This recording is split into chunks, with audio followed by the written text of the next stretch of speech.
All right, so here we are, the third video of this homework set. So this is 47 we're going to do. This is x to the 2/5 times y over xy to the negative 1/3. Okay, so what we could do, we could look at this as two fractions, x to the 2/5 over x. This is y over y to the negative 1/3. All right, so if I were to multiply these two fractions together, I'd get exactly this. I haven't changed anything as far as the value of this fraction. Now that these have the same base, these are bases x and x, we can do x to the this power minus this power, minus 1. And likewise with y. Y to the 1, so this power, minus a negative 1/3. This is getting kind of long, so bring it down here. X to the 2/5 minus 1, that's going to be x to the negative 3/5. Doing this a little in my head, we should be familiar with adding fractions. If you need a reminder, you can get that a number of places, one of which you can come to me and ask. So 1 minus a negative 1/3, that's 1 plus 1/3, that's 1 1/3, or it is 4/3. All right, now let's apply the negative exponents property, and this becomes y to the 4/3 over x to the 3/5. Okay, and this is fine. If these were numbers, I can pretty much guarantee you that the answer in your book wouldn't look like this, because this has a rational exponent. So this answer is great. You can also simplify it in the traditional sense by taking this, and rather than have a rational exponent up here, we're going to make it be just x on the bottom, rather than having a rational exponent, or x squared, or something that is not a root, right? No roots down here. So if we multiply this by x to the 2/5, we need to do the same thing on the top. We're going to get y to the 4/3 times x to the 2/5 over x, and now we don't have any roots here, but since we're working with variables, now it's acceptable to leave it this way. Okay. 53. The fourth root of 12 x squared, y to the 6th, z to the 12th. Okay, so if I could tell you a shortcut to this, is I'm trying to find things in here that have powers, and that these powers are multiples of this root. Okay, so I'll show you what I mean.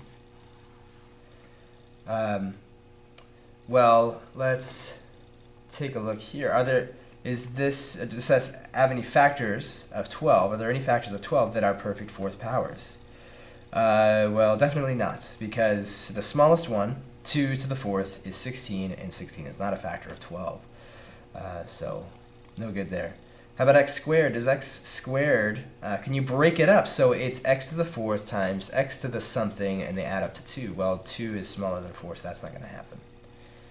Well, let's look at this guy. Well, this one here, this is y to the 4th times y squared. Add these up, you get 6.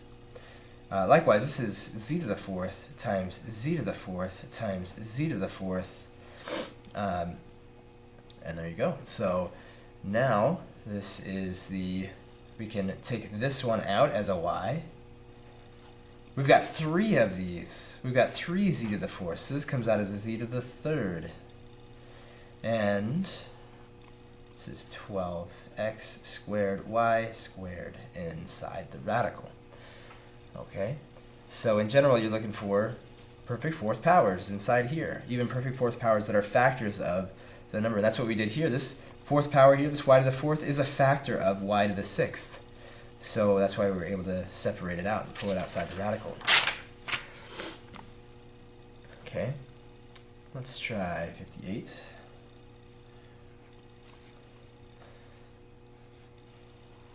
Square root of 20x to the third y squared over 9x z to the third. Okay. So let's get working here. I think I have the right thing written down. Okay. First, let's simplify this fraction inside the radical, because that's easy to do. This x can cancel with one of these x's. This will become an x squared. Let's cancel anything else. No, this is a y. There's no y's here, no z's up here to cancel with. 20 and 9 don't have any common factors, so let's write a little bit simpler. 20 x squared, y squared over 9 z to the third. Okay, well, let's see. If it helps, we can write it like this. You also don't have to do this if you don't need it to be that way. Okay, so now let's look up at the top. Are there any perfect squares that are factors of 20? Well, 20 is 4 times 5. And x squared and y squared are both perfect squares. So we're going to get to pull those out in a second. And of course 9 is already a perfect square. 9 is 3 squared, so we can pull that one out of there. Z squared is a factor of z to the third, so that come out and be a z. And then we have the square root of z down here. Okay. So now we're going to pull this 4 out. It's going to become 2. We're going to pull out an x because we have an x squared here. That gets to come out as an x. We have a y squared. That gets to come out as a y. And then we have the square root of 5 over 3z. Let's see. Let me make sure I've written this down right.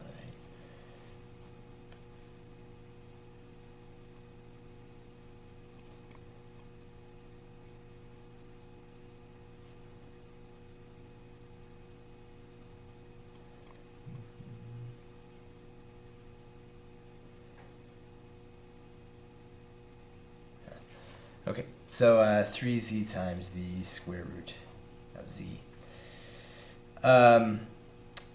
But here is a problem.